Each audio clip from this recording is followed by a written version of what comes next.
我们今天来试驾领克07 EMP 了啊！之前呢，在棚拍的时候已经跟大家说了详细的外观和内饰的静态部分了。那这次更新一下已知信息，先来说一下它的定位是一台中型的新能源轿车，车长是4827毫米，轴距2843毫米。然后颜色呢，目前已知的是有4个颜色，我觉得这个白色应该是选的人最多的。当时在08的时候没有白色这个配色嘛，然后现在有了。其他呢还有银色、蓝色和灰色，都那种冷酷范儿的颜色，它没有出那种特别鲜艳的颜色。因为我也问了，他们是觉得，哎呀，在这样的一台轿车上，那种高饱和度的颜色，他们觉得不是太好看。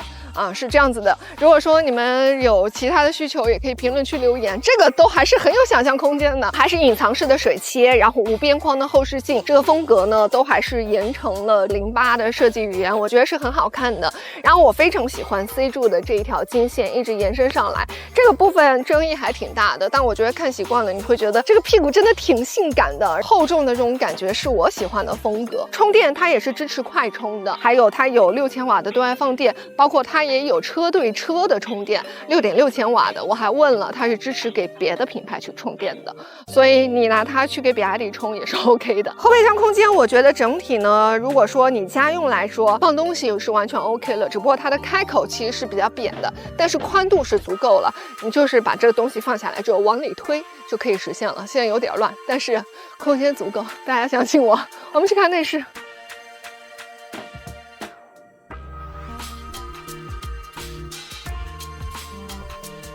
那关于内饰呢，我们这一次就体验的比较完全了，比如说音响啊、车机啊，还有后面的这个 pad 呀等等啊，我们都体验了，挨个的分享吧。我觉得首先这个座椅，它是比较，我觉得配置很顶的。因为它前后4个都是有座椅通风加热和按摩的，前面这个驾驶位我觉得非常舒服，因为配合它整体的这种操控性来说，这个座椅是兼顾了舒适和操控的。但是后排如果说它的腿部承托还有这个柔软度可以做得再好一点，我就觉得会更好了。另外呢，这儿哈曼卡顿的音响7.1.4声道的，包括它的调音团队也是哈曼卡顿去调的。但是我实际听下来，我觉得它的立体声可能还是有待调得更好一点。来到这块屏幕，值得说一说哈。如果说熟悉08的朋友，你一定会知道它这个 Flyme Auto 的系统，它的丝滑度、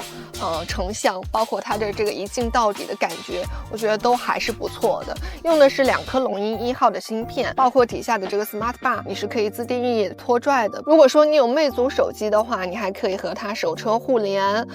你只要会用手机，你就会用车机，我觉得还挺爽的。就是比如说在车上刷抖音啊，然后如果你是用的小米啊、OPPO、vivo 这些机器的话，它也可以有 CarLink， 也是支持这个车手互联的生态的。包括这一次它还有正负15度的这个屏幕的调整。如果说我看导航的时候，我可以往主驾15度；如果说副驾要看电视的话，也 OK， 就转过去。这是一个50瓦的无线充电，带通风功能，背托底下储物空间，然后这还有个扶手箱。好评的是它有一个遮阳帘，它不是用的天幕，而且这个天窗呢是可以打开的，这个就很好。然后摄像头呢也是增加了一个帘子的，还有就是遮阳板还是领克的这个风格哈，底下是一个墨镜的感觉，它不影响你的驾驶视野。然后上面呢还是有个化妆镜的，这儿原厂还给你带了个 Linko 的这个眼镜盒，就不需要你再去加装了，平时墨镜就放在这儿就不会丢。好了，我们去后排。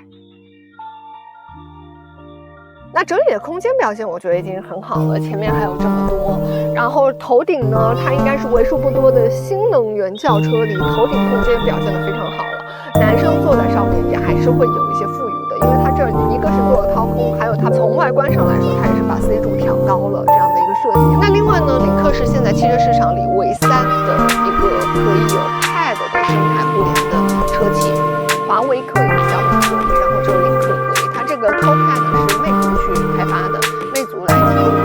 那整体我觉得还挺方便的。怎么说呢？我现在把它拆掉，然后拔出来就可以。然后这儿还有个充电口，是可以给它供电的。插上之后，挺方便的，这样子就 OK 了。然后它和前面的这个车机也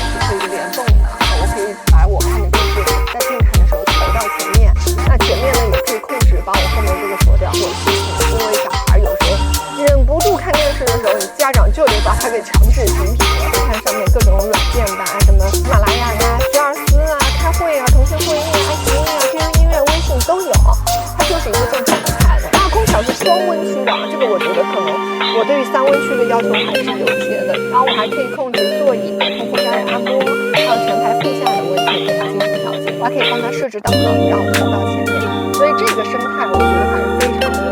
好且舒服的，很有想象空间，对吧？然后取用非常的方便，如果不需要你就把它取掉，当成一个正常的 Pad 就可以了。但是我也问了，这个只能是魅族的这个 ProPad， 它不支持苹果啊、小米啊、华为的 Pad 进行这个生态的互联，是这样子的一个情况。然后下面呢还有个深层的 USB 的接口，整体我觉得确实空间各方面的表现都还是挺不错。然后这一台车的内饰的风格，我觉得也是挺适合家用的，就简单和大方，然后也是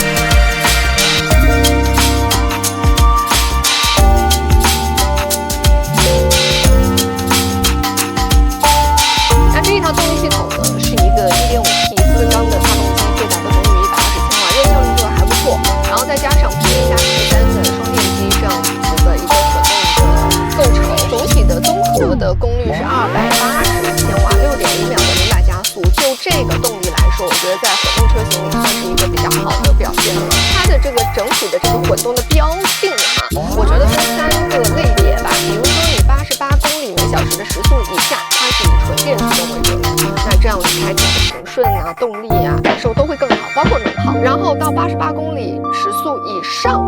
那这个时候其实是以高速为主了，需要更强的动力，它的发动机就介入进行一个并联的模式，保证一个比较好的动力。那在这个低 SOC 值的时候呢，就进入了串联模式，也就是大家熟知的增程模式，达到动力和能耗之间的一个平衡点，所以它叫超级增程。你需要加速超车，或者说你的油门开合度大于75%的时候，它的发动机也会进入并联的模式提供动力，这是一个基础的标定那当然它还有一个超级增程模式，你在这个驾驶模式里选择超级增程之后，关闭 SOC， 打开导航，它就会自己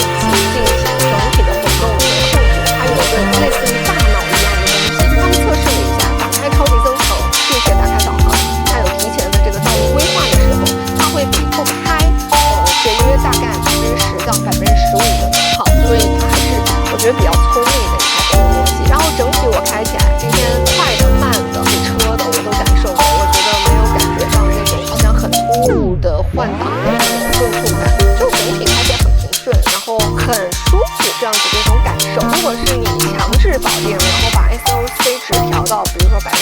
90%的时候，那它发动机介入的声音还是会比较的明显的。那接下来就是要说电池了，18.99千瓦时的磷酸铁锂的电池，它的这个续航能力和08是差不多的。纯电的 CLTC 的续航是126公里，综合的是1400公里这样子的一个续航的表现。如果说你日常的话，其实纯电开城市的通勤代步是完全没有问题了。他们官方是4.8升每100公里这样的一个馈电油耗，所以混动其实就是解决了大家如果有里程焦虑，或者说比较在意燃油经济性的话，那其实它是一个比较好的选择。我还有个比较感受深的点，就是我确实很喜欢它这个 AI HUD。比如说现在我停车，但是我马上左转的时候，它这有个很3D 效果的这样的一个箭头，会指引你说，要往前，而且这个箭头会越来越大，越来越清晰。我觉得对于女生来说还是挺友好的。最后还是老规矩，猜一波价格。我猜价格一直很准，